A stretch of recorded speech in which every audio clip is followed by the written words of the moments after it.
కర్నూలు జిల్లా కోడుమూరు మండలం పులుకుర్తికి చెందిన మండల పరిషత్ ప్రాథమిక పాఠశాల విద్యార్థులు తమ ప్రతిభను నిరూపించుకున్నారు.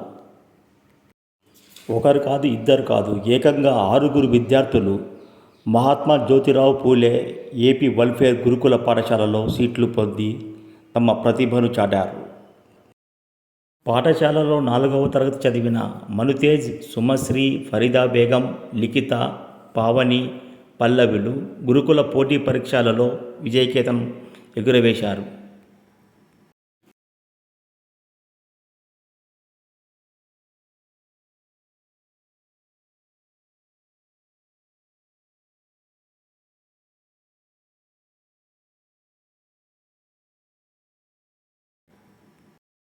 ఇందులో ఫరీదా బేగం మహాత్మా జ్యోతిరావు పూలే ఏపీ వెల్ఫేర్ గురుకుల రెండింటిలో సీటు పొందడం విశేషం.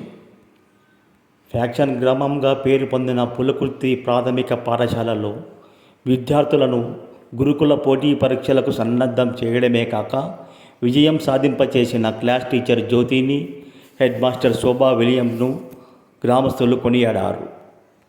విద్యార్థుల విజయాలకు కారకులైన టీచర్ జ్యోతిని, హెడ్ మాస్టర్ శోభా విలియంను మండల విద్యాధికారి రామచంద్రుడు అభినందించాడు.